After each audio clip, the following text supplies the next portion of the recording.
Bueno, vamos a empezar con este primer rubro. ¿Mm?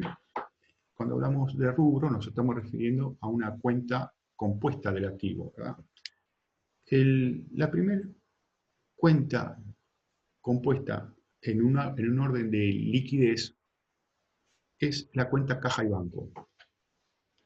Vamos a ver de qué se trata esto, qué características tienen los elementos que integran este rubro, para poderlo clasificar dentro de esta cuenta compuesta.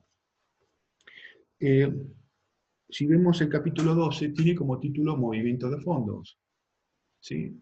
¿Por qué? Porque los componentes de caja y banco son fondos. Los fondos son dinero, ¿sí? Lo que llamamos medio de pago. El ente usa permanentemente los fondos, usa permanentemente dinero. El ente deposita dinero en un banco, el ente hace pagos en dinero, el ente cobra en dinero. Es decir, es un elemento del activo que está permanentemente en movimiento, ¿no es cierto? En permanente circulación. Todo lo que le estoy diciendo acá, todo lo que le voy a decir sobre este tema, está en este capítulo 12. ¿No? Está muy completo este capítulo de la profesora Rosana Ibarra, integrante de la cátedra. Por lo tanto, todo lo que le estoy diciendo, toda la explicación, lo tienen en el capítulo 12. Por lo tanto, entonces, estos fondos son considerados medios de pago. ¿Y qué son los medios de pago?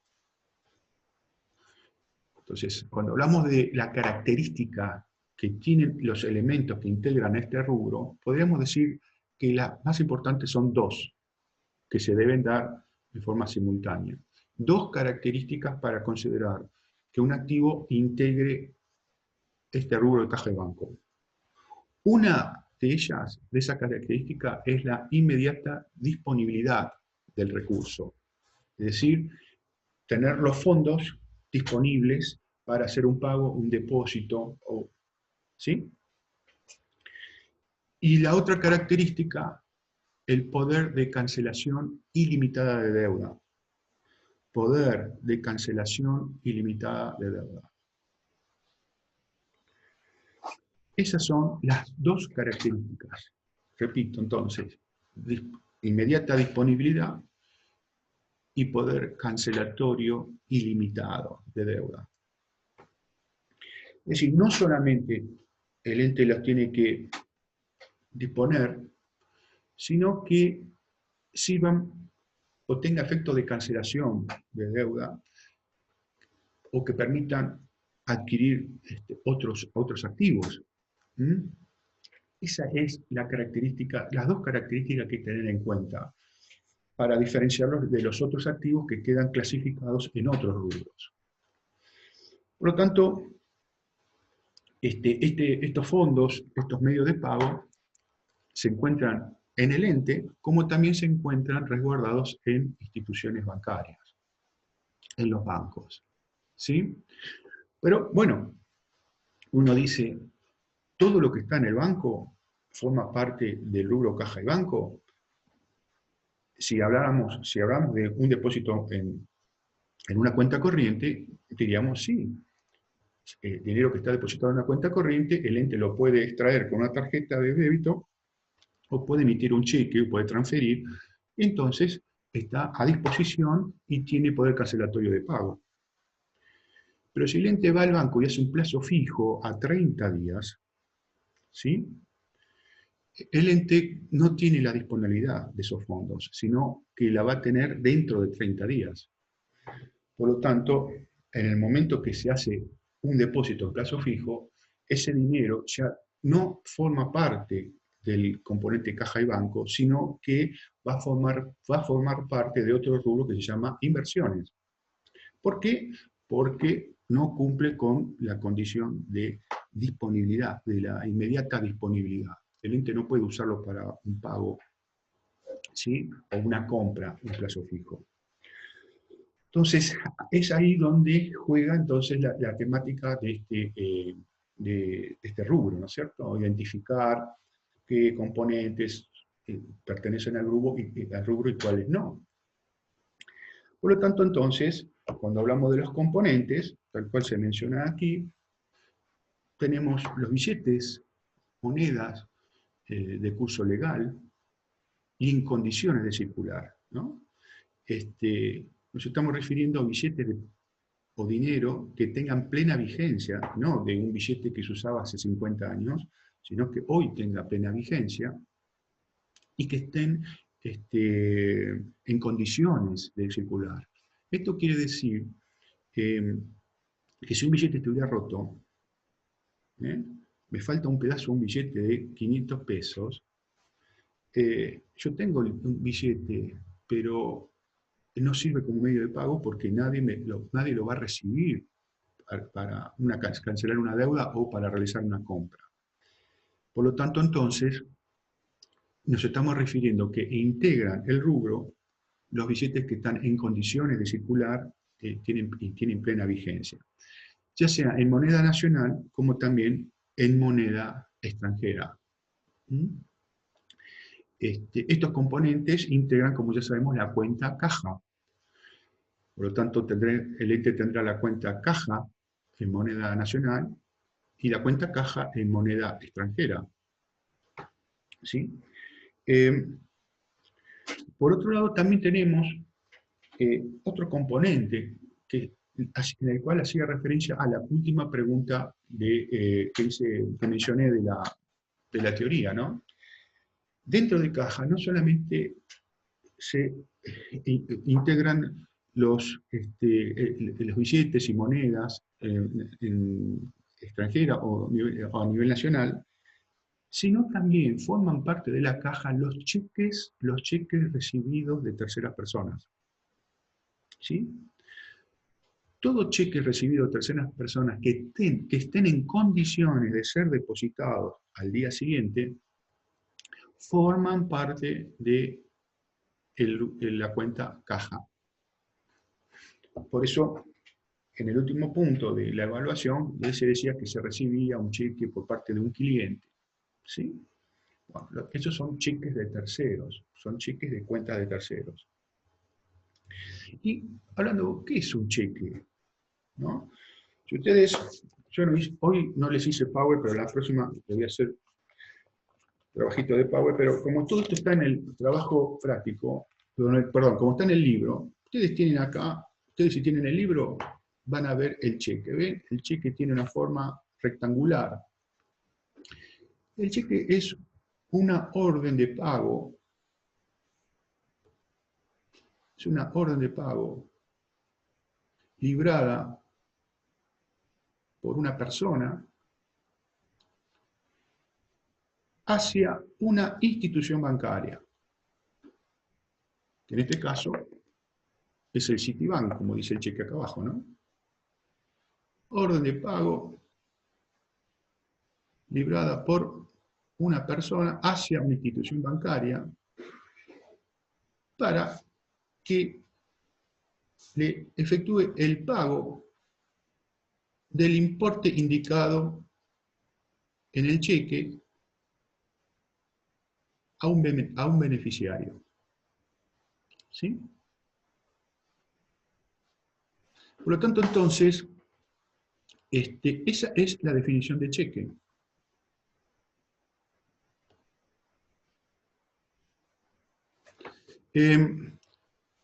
Repito, estoy leyendo preguntas, la voy viendo de costado. La moneda extranjera entra en la cuenta caja, pero una caja en moneda extranjera. Si el ente tiene dólares, tiene euros, entonces tendrá que haber una cuenta de caja en moneda extranjera, separada de la cuenta caja de moneda nacional. Estos cheques se pueden emitir de distintas maneras. Este es un cheque común. Como lo ven ahí, es un cheque común. Está en el en el libro, no estoy sacando el libro de la cátedra, pero lo ven, es un libro, es un cheque común. Estos cheques se dicen que se emiten al portador cuando no se indica el nombre del beneficiario. Si donde dice beneficiario queda la línea incompleta, ya que no se vuelca ningún nombre o de empresa o persona humana. Es al portador cuando entonces no se indica el beneficiario. Y es nominativo cuando sí se indica el beneficiario. Cuando se pone, bueno, pagar a Juan Pérez, ¿sí? Y el nominativo puede ser a la orden y no a la orden. Si dice Juan Pérez a la orden, quiere decir que Juan Pérez, el cheque lo puede endosar. Endosar significa firmarlo en el reverso y transferirlo como medio de pago a un tercero. En cambio, si el cheque dice Juan Pérez no a la orden, Juan Pérez no puede transferirlo.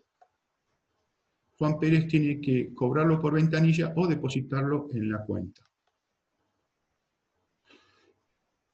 Hay una variante a los cheques que cuando en el ángulo superior izquierdo, con el ángulo superior izquierdo tiene dos barras paralelas, ¿sí? Se dice que el cheque está cruzado. Por eso, la forma más segura de emitir un cheque es hacerlo en forma nominativa, no a la orden, y cruzado, para que la persona que lo reciba lo deposite en la cuenta. No lo puede cobrar por ventanilla, ¿sí? Estas son las características del cheque. No son preguntas de un parcial, no les van a preguntar qué característica nominativa, pero como futuros profesionales tienen que saber, cuando dicen, bueno, hacer un cheque nominativo, ¿cómo a la orden o la orden? Bueno, cruzado. Entonces tienen que conocer estas características del cheque porque es un elemento que se usa de forma habitual en nuestra actividad profesional. Por lo tanto, entonces, cuando el ente recibe un cheque de un tercero como parte de pago de su compra, ese cheque integra la cuenta caja. Siempre y cuando que ese cheque esté a la fecha, así que la fecha que indica el cheque sea la fecha de la registración o la fecha de recepción del mismo. ¿Sí? En otras palabras, que pueda ser cobrado o depositado al menos al día siguiente. Si recibimos un cheque hoy, día 5 de mayo, con fecha 31 de mayo,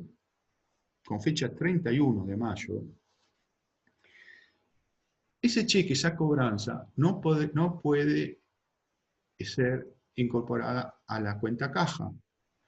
Por lo tanto, entonces, tendrá que formar parte de una cuenta que integra el rubro créditos. ¿Por qué no forma parte de la cuenta caja un cheque con fecha 31 de mayo, estando el 5 de mayo en la recepción? Porque no tenemos la inmediata disponibilidad de esos fondos. Recién los vamos a obtener al 31 de mayo. Por lo tanto, entonces, ese cheque no forma parte de la caja, no forma parte de la cuenta caja, sino que va a formar parte de una cuenta de rubro créditos, que se llama valores al cobro. Esto para que vayamos separando, sabiendo distinguir, ¿no?, el tema, ¿no? Por eso siempre tenemos que tener en cuenta las dos características que tiene los elementos esos elementos del activo que forman parte del rubro. Lo vuelvo a reiterar. Estamos diciendo que todos los cheques que el ente recibe como cobranza, cheques de terceros, cheques que son de cuentas de terceros, que el ente los recibe como cobranza, integran la cuenta caja siempre y cuando que estén en condiciones de ser depositados, al menos al día siguiente. ¿Sí? Por lo tanto, si hoy, día 5 de mayo, recibiéramos un cheque para el día 30, con fecha 31, quiere decir que el cheque no se puede cobrar ni depositar hasta la fecha que está indicada ahí. Quiere decir entonces que no tenemos inmediata disponibilidad de los fondos hasta esperar el día 31. Como no se cumple con ese requisito, que es una de las dos características que le mencioné, no se incluye en la cuenta caja, sino que se incluye en una cuenta de créditos, conocida como valores al cobro. ¿Mm? Ese es, sí, recibir, se puede recibir. La recepción, esto es acuerdo comercial. Uno le puede estar vendiendo a una persona y le dice, bueno, te estoy vendiendo a 30 días. Bueno, muy bien. Entonces le hace un cheque, en vez de hacer un cheque para el 5 de mayo, hace un cheque para el 5 de junio. O 4 de junio, si somos más exactos, porque mayo tiene 31. ¿Sí? Entonces, pero ese cheque que entra con fecha 4 de junio, no entra a la cuenta caja porque carece de la condición de inmediata disponibilidad de los fondos. El ente no puede cobrar ese cheque hoy. Por lo tanto, entonces tiene que esperar a que se llegue al día 4 de junio, suponiendo el caso, para hacer efectivo el cobro por ventanilla o, en su caso, depositarlo en la cuenta si tuviese cruzado. ¿Se entiende? Esto es un tema muy común en la actividad administrativa. No es un tema de los contadores. En la actividad administrativa permanentemente se reciben cobranzas, cheques. Entonces, en la contabilización uno tiene que saber que hay cheques que pueden ser cobrados o depositados en la fecha y hay otros que hay que esperar hasta que se llegue a la fecha que está indicada en el cheque, que es la fecha de libramiento del cheque. Así, cada persona puede poner la fecha de hoy, o puede decir, no, este cheque lo vas a cobrar en mayo, a fines de mayo, o el 5 o 4 de junio. Bueno, entonces, ¿por qué la gente hace eso? Porque, bueno, porque esto está acordado de acuerdo a las condiciones de venta. ¿Mm?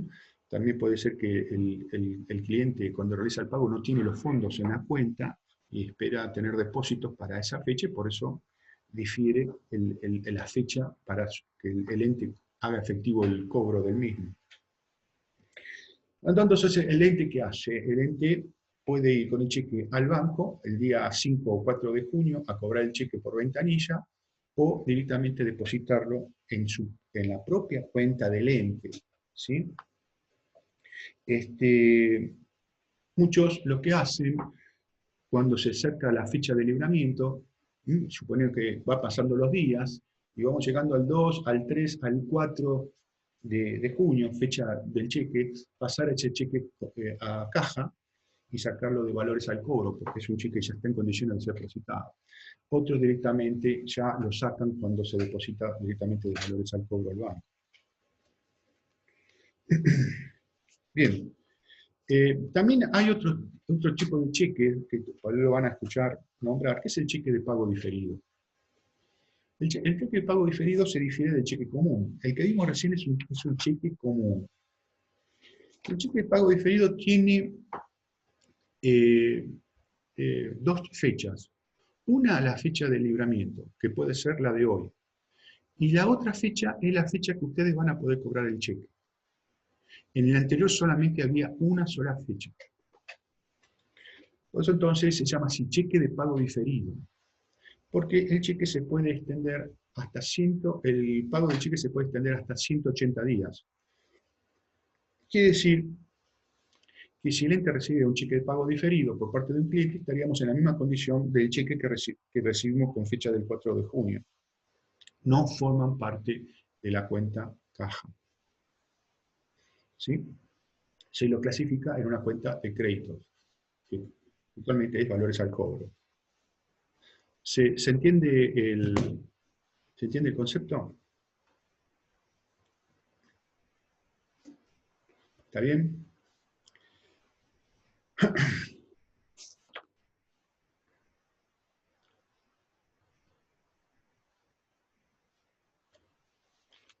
Bien. Por supuesto, ya hablando de los otros componentes que forman parte de la cuenta banco, porque el rubro se llama caja y banco. Hasta ahora hablamos de la cuenta caja, ¿no? Dinero y cheques en condiciones de ser depositados, cheques a la fecha. Y el otro componente que integra el rubro es la cuenta bancos, ¿sí? El banco es una institución en el cual el ente puede abrir una cuenta corriente, el ente puede abrir una caja de ahorro, ¿sí? Estos elementos, el dinero en cuenta corriente y el dinero en caja de ahorro, ya sea en moneda nacional o moneda extranjera, también forman parte de este rubro, ya que el rubro se llama caja y bancos. Pero aclaro, si el ente hace un depósito en plazo fijo, no es un componente del rubro caja y banco, ya que ahí hay una inmovilización del dinero o de los fondos por un periodo no inferior a 30 días, que es decir, que el ente no puede disponer de esos fondos. Solamente forman parte de este rubro los depósitos que se realizan en moneda nacional o moneda extranjera en cuenta corrientes o en caja de ahorro. ¿Qué características o qué diferencia tiene estas cuentas? ¿No? O estos conceptos, mejor dicho. El ente para abrir una cuenta corriente o una caja de ahorro tiene que firmar un acuerdo, una solicitud con el banco en el cual se le pide al banco la apertura de una cuenta corriente. El ente pide una serie de requisitos y le otorga el número de la cuenta. La característica que tiene esto que el ente, cada depósito que haga va a ir a la cuenta que está asignada por el banco. ¿Cómo el ente realiza pagos? Bueno, la característica de usar una cuenta corriente es muy variada. El ente puede emitir cheques contra la cuenta que está, la cuenta que están los fondos, emite un cheque hacia un tercero, para un pago, para una compra. También el ente puede retirar con tarjeta de débito por cajero suma de dinero, ¿sí? También el ente puede hacer transferencias entre la CBU del banco propio a la CBU del banco de destino para transferir dinero. Lo puede hacer desde el mismo cajero del banco. Y también la modalidad que estamos usando todos hoy en día, en general, desde nuestras casas, los pagos por home banking o interbanking, ¿no? A través de internet, con claves, se hacen pagos de servicios, de impuestos. Es decir, existen distintas formas de poder extraer dinero o utilizar el dinero como la condición que tiene estos depósitos, cancelación de deuda, ¿no?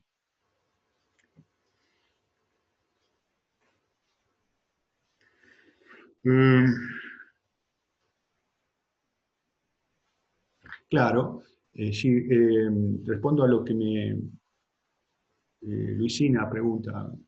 El de pago diferido sí tiene dos fechas. Una, la fecha cual se libra. La fecha de libra del libramiento es la fecha que se confecciona el cheque, ¿no? Pero está la segunda fecha, que es la fecha en la cual se puede cobrar. Ese es el cheque de pago diferido. Quiere decir que mientras tanto el ente lo tiene en la caja fuerte, por decirlo así, como un valor a cobrar en el futuro. Hasta que no se llegue a la fecha indicada, ese cheque no se puede convertir en fondos, por lo tanto no integra, por esa condición, la cuenta caja. El límite, por supuesto, son 180 días. Bien, y por la caja de ahorro tiene características similares a la cuenta corriente, pero se diferencian dos cositas. Primero, que no se pueden emitir o librar cheques contra la cuenta corriente, contra la caja de ahorro, y por otro lado, la caja de ahorro devenga una pequeña tasa de interés, ¿sí?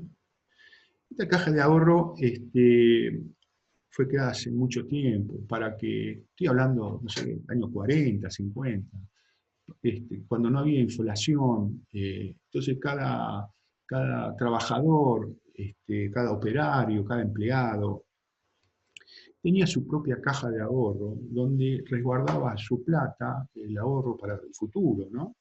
Y entonces, como el ente recibía un dinero que es de propiedad de un tercero, le pagaba ese interés que sabemos que es el precio que se paga por el uso de bienes de terceros, ¿no es cierto?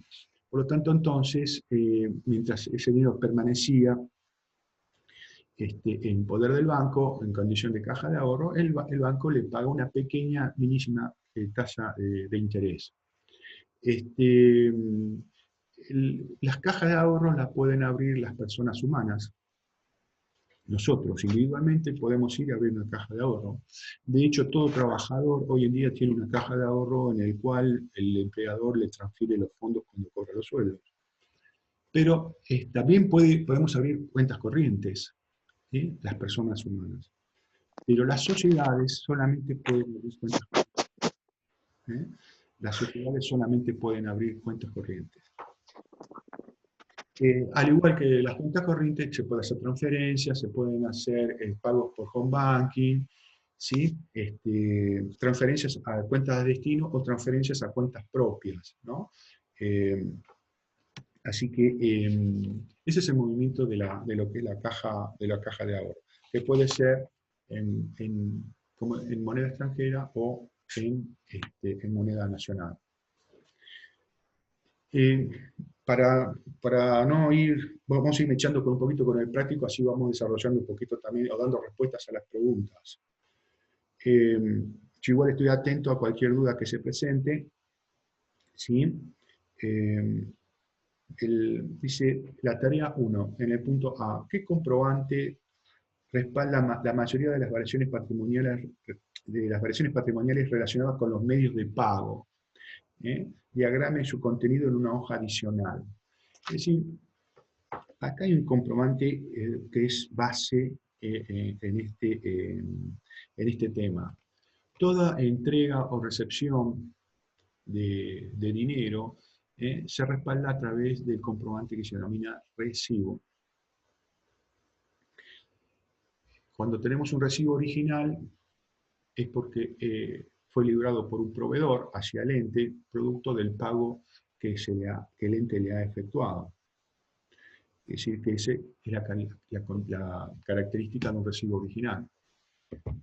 Si fuera duplicado el recibo, sería emitido por la propia empresa como copia del original del cobro que se le hizo a un cliente.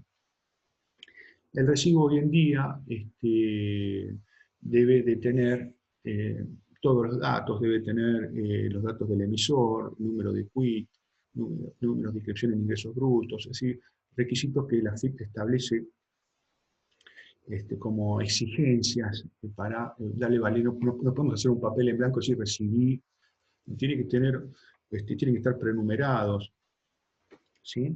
Y por supuesto, indicando quién es el beneficiario, de quién se recibe el dinero, mejor dicho, ¿no? Del cliente, indicando el cliente, quién es el que hizo el pago, y firmando el ente.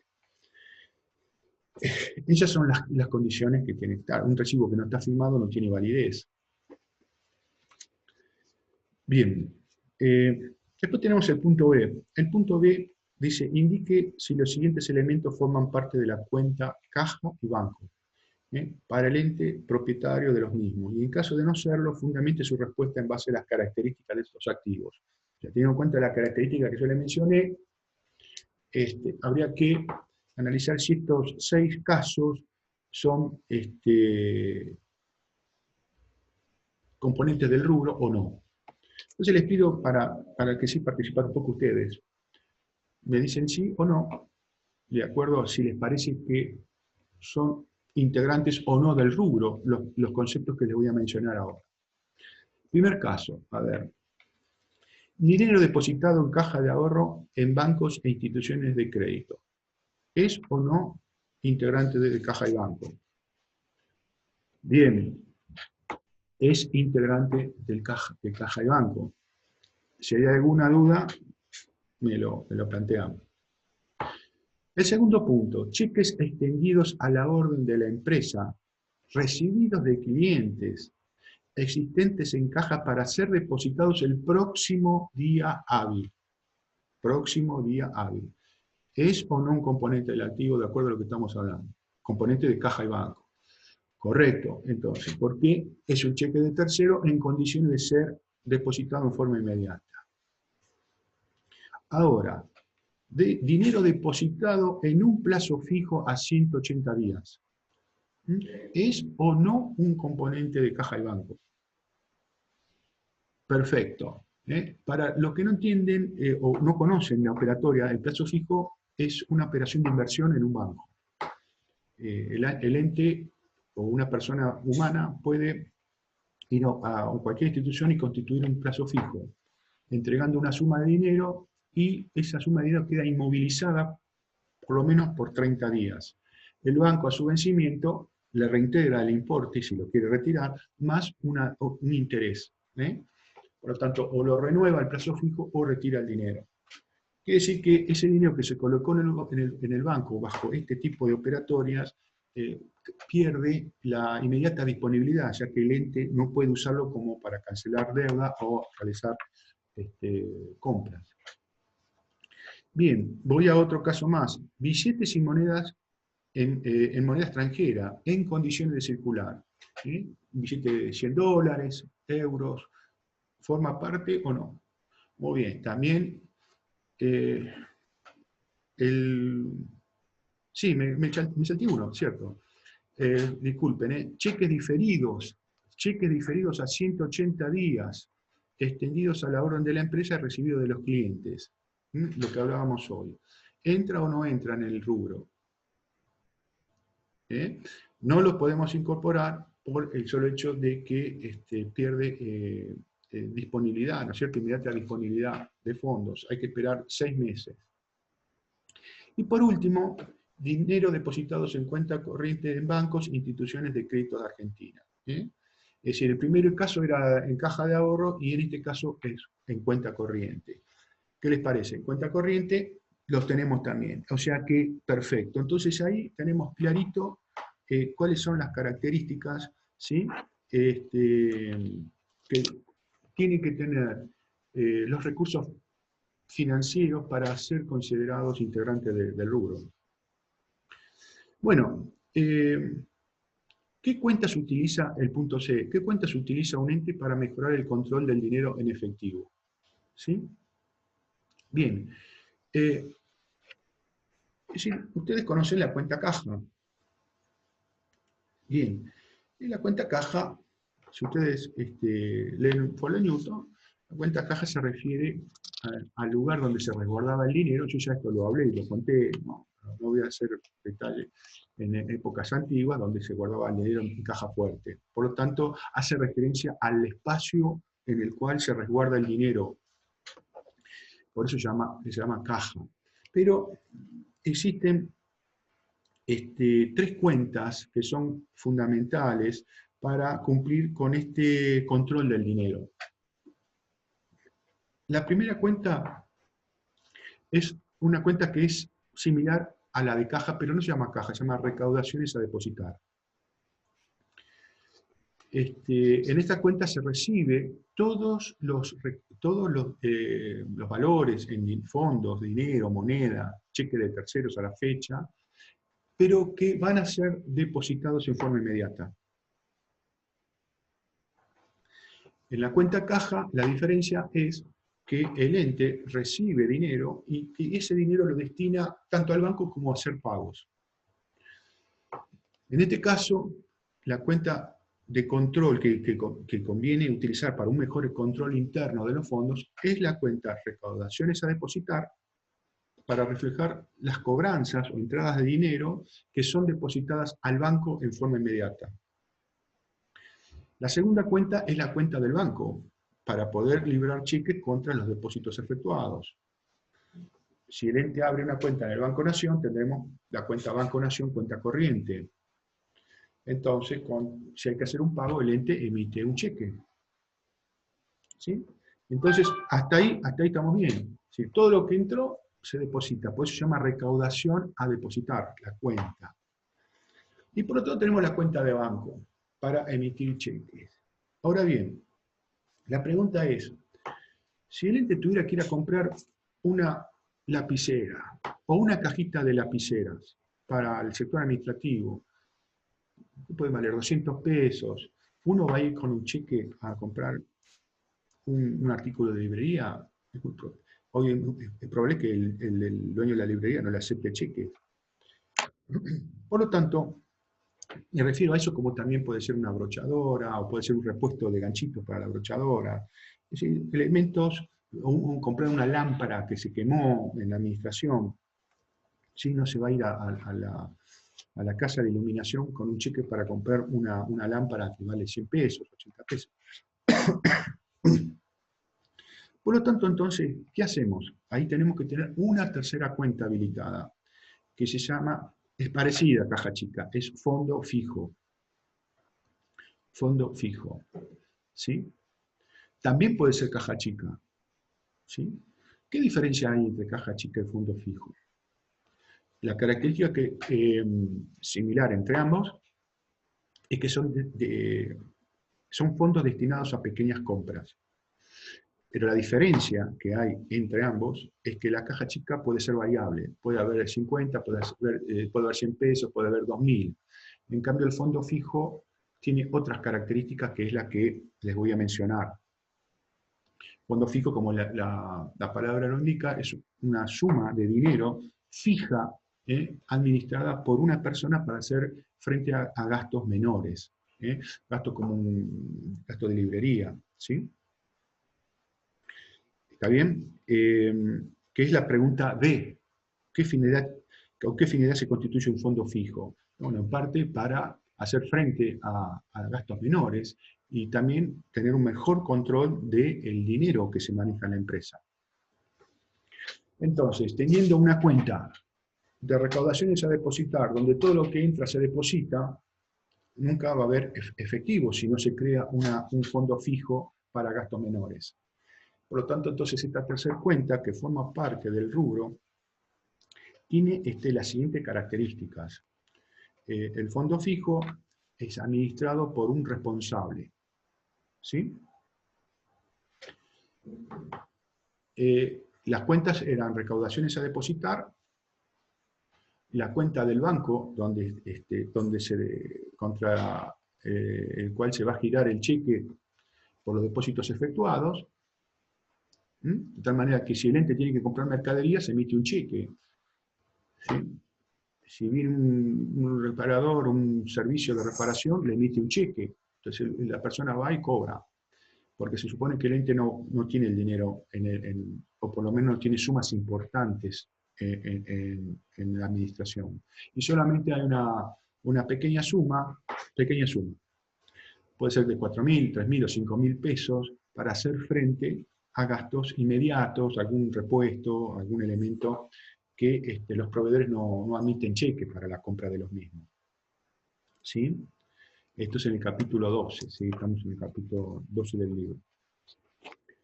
Muchas cosas las estoy agregando yo, no está textualmente como lo estoy explicando. ¿Sí?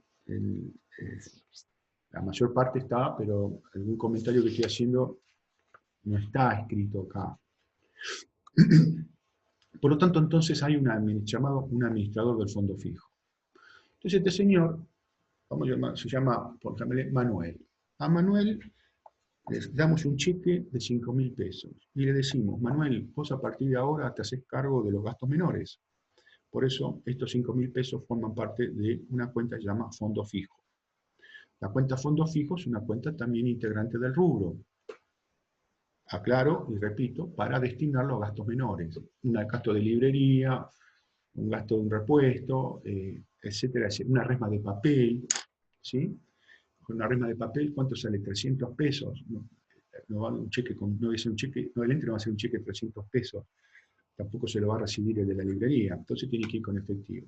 Entonces este señor Manuel va haciendo las compras que se le va indicando al sector administrativo, y la característica que tiene esta administración de estos fondos por parte de Manuel, es que Manuel va a ir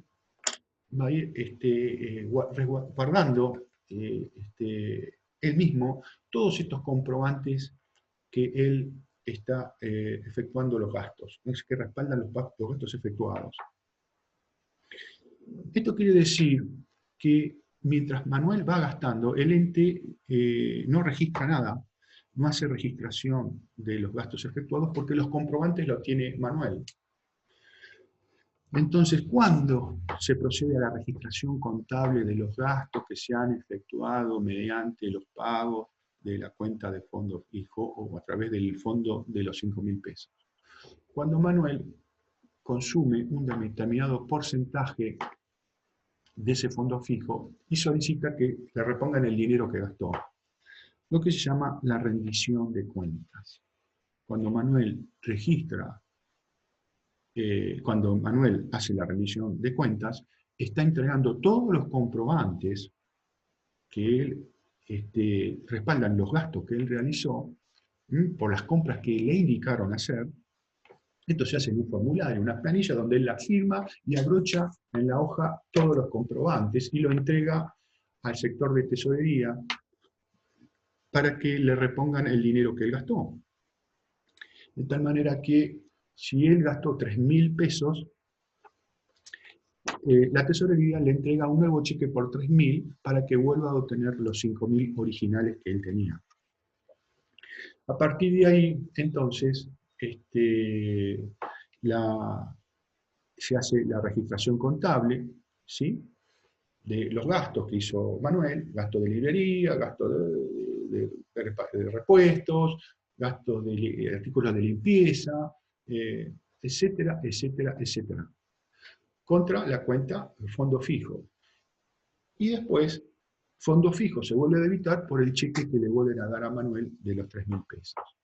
Y así es el manejo del fondo fijo. Por eso, la cuenta fondo fijo es utilizada en las grandes empresas debido a que el riesgo que corre tener el dinero de las cobranzas en forma permanente en la administración. Entonces, esto hace que a través de la cuenta de recaudaciones a depositar, ese dinero que se hace de las cobranzas inmediatamente se deposita en el banco para que quede resguardado en la institución bancaria. Y cuando haya que hacer un pago, se hace a través de un cheque, si fuera un importe significativo, o si no, el fondo fijo, si es un monto menor. Bien, entonces, todo esto que estoy hablando, le estoy respondiendo al punto, yo no sé si todos tienen, por eso, no sé si todos tienen el trabajo teórico 15, pero en el punto C de la tarea 1, pregunta qué cuentas utiliza el ente para mejorar el control de dinero en efectivo. Por lo tanto, entonces, las 3 cuentas que se utilizan son las cuentas de recaudaciones a depositar, que sería similar a caja, con la diferencia que las recaudaciones a depositar está indicando que todo lo que el ente recauda lo deposita en forma inmediata. No lo utiliza como medio de cancelación de deuda, deposita en el banco. La segunda cuenta es la cuenta del banco, sobre el cual el ente hizo el depósito. Por lo tanto, si tiene que hacer un pago, libra un cheque para un proveedor o un impuesto, y por lo tanto ese cheque se va a debitar de la cuenta en la cual se hizo los depósitos. Como el ente no tiene todo lo que deposita lo cobra, se crea un pequeño fondo fijo, que es ese dinero, esa suma de dinero que se destina a un administrador, ¿sí?, que se difiere de lo que es caja chica, en el sentido que la caja chica tiene montos variables, o se crea para un determinado fin. Sí, mira, te dejo esta plata porque va a venir mañana a reparar, bueno, listo, ¿cuánto va a cobrar? 500 pesos la reparación, toma 500 pesos y se terminó, para un fin determinado. El fondo fijo es para gastos permanentes, son sumas fijas, y entonces el administrador tiene a su disposición un monto de dinero que lo tiene para darle destino a compras de bienes o servicios de menores importes. Entonces, cuando él tiene que reponer el dinero que gastó, porque no puede esperar que se le gaste todo, siempre la reposición se hace por ahí cuando hay un 70 o 80% del fondo ya consumido, digamos, gastado del dinero. Él hace una rendición de los comprobantes y recién ahí se procede a la registración contable. ¿Por qué? Porque los comprobantes estaban en poder de Manuel, no los tenía la administración. Entonces Manuel los tiene en un sobre y los tiene para hacer la rendición y que le devuelvan nuevamente no le devuelvan, le reintegren los 3.000 pesos que él había gastado para que él tenga siempre 5.000. Ese es el punto. Quiere decir entonces que mientras Manuel va gastando, mientras Manuel va comprando bienes en pequeños importes, no se hace registración contable, sino que la registración en el libro diario de esos gastos se va a hacer cuando Manuel rinda cuenta de lo gastado y solicite la reposición de ese importe. ¿Sí? Creo que no sé si lo entendieron, ¿está todo bien?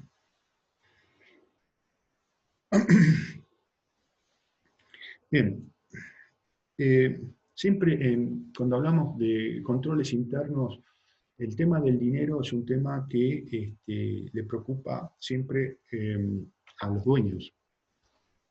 Los dueños siempre buscan controles. ¿Por qué? Porque el dinero es objeto de distintas situaciones que pueden lograr o dar lugar a un faltante del mismo. Entonces, puede haber robo, puede haber pérdida del dinero, extravíos, se dio mal envuelto, etcétera, etcétera. Entonces, la mejor manera es usar esas tres cuentas, de tal manera que si una persona trae una factura de 1.000 pesos, se libra un cheque de 1.000 pesos para que lo cobre en el banco. Bueno, ya con esto ahí respondimos el punto D. También qué finalidad tiene con qué finalidad se constituye el fondo fijo y qué pautas debe definir el ente. Es decir, las pautas son esas: asignarle un cheque por un determinado importe y que la otra pauta es que solicite el reintegro de lo gastado cuando consume un determinado porcentaje de ese dinero. ¿Sí? Bueno, hablando de comprobantes, también en el punto E, dice que es una nota de crédito bancaria o boleta de depósito. ¿Quién la emite? ¿Por qué se denomina nota de crédito? ¿Sí? Bien, la nota de crédito bancaria, como dice la palabra, el término siguiente, es una constancia de depósito. ¿Sí? Es decir, es una constancia en la cual el ente emite al cliente del banco para dejar constancia de que ha entregado una suma que incrementa el saldo de la cuenta, ¿sí? Que es cuando se hace un depósito, ¿verdad? ¿Por qué se llama nota de crédito? Bien, el término nota de crédito se refiere a lo siguiente. Para nosotros, en la registración contable de un depósito, el incremento del saldo en la cuenta implica un débito en la cuenta de la cuenta en el libro diario. Si depositamos en el banco 1.000 pesos, se debita a la cuenta Banco Nación, cuenta corriente, a caja. O sea, hay un débito en la cuenta. Pero para el banco, nosotros somos acreedores, por lo tanto la registración es inversa. Cada vez que depositamos nuestro dinero o el dinero del ente, para el ente es un dinero de tercero, que él lo debe. Por lo tanto, entonces, figuramos como acreedor del banco, en la contabilidad del banco. Por lo tanto, entonces, en el registro contable del banco, en el mayor o en el libro diario del registro del banco, vamos a aparecer como acreedores, ¿sí? Por eso entonces se llama nota de crédito. El término tiene referencia a la registración propia que hace el banco en sus registros. Creo, no sé si se entendió.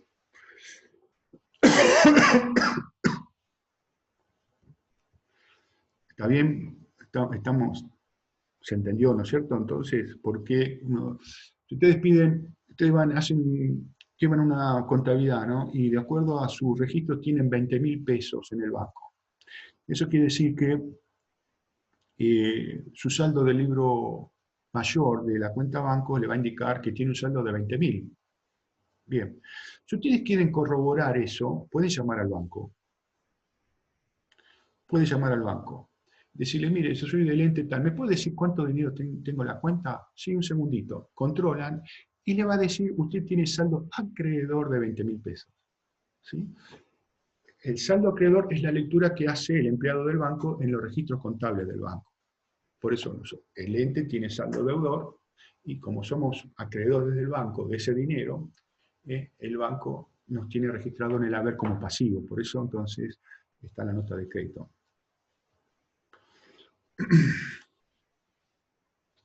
Con respecto a las pautas que me está preguntando Marcia, ¿no? Es decir, el fondo fijo se crea por un monto fijo, como lo indica así, se le entrega un cheque, se le entrega una suma de dinero que es para los gastos menores, y se le indica al administrador del fondo fijo que esos gastos se los va a reponer la administración del ente cuando consuma un determinado porcentaje del mismo. ¿Sí? Quiere decir entonces, si le dice, se te va a reponer lo gastado del fondo fijo en un 70%, por lo tanto tenés que hacer la rendición de cuenta en ese momento, quiere decir que 70 de 5.000 sería 3.500. Cuando supera, ya alcanza los 3.500 pesos de lo gastado de los 5.000, tiene que hacer una rendición de cuenta para que el ente le vuelva a reintegrar el dinero que él gastó y volver a tener los 5.000 pesos. ¿Sí? Ese es el mecanismo que tiene. Por lo tanto, el responsable, como la palabra lo indica, responde por esos fondos. Toda persona que es responsable responde por sus actos. ¿Sí? Quiere decir que si él pierde ese dinero, es responsable. Si pierde un comprobante de lo que gastó, es responsable.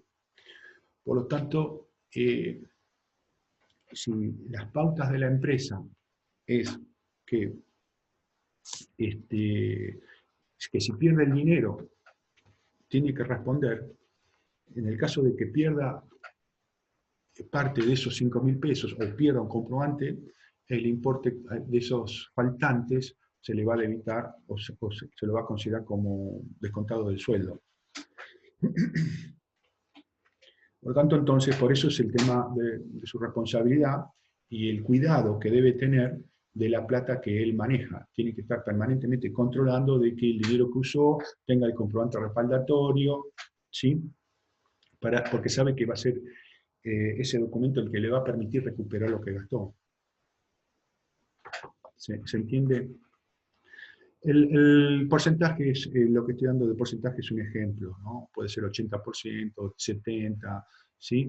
¿Por qué no es el 100%? Porque no es todo, porque si no, se quedaría sin dinero y hasta que él le repongan puede haber un gasto y no tiene plata para hacer el gasto momentáneo, ¿sí?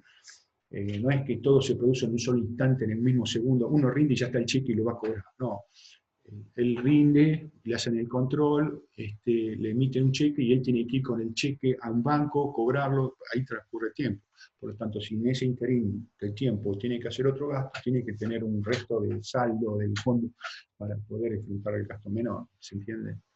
Es muy común esto, esto no estamos hablando de algo de otro planeta, esto algo de un caso difícil, que se da en una situación. No, no, no.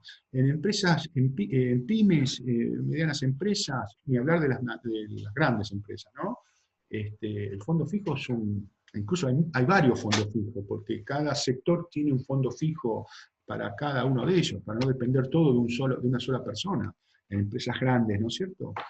Así que se toman las medidas extremas para resguardar estos fondos fijos.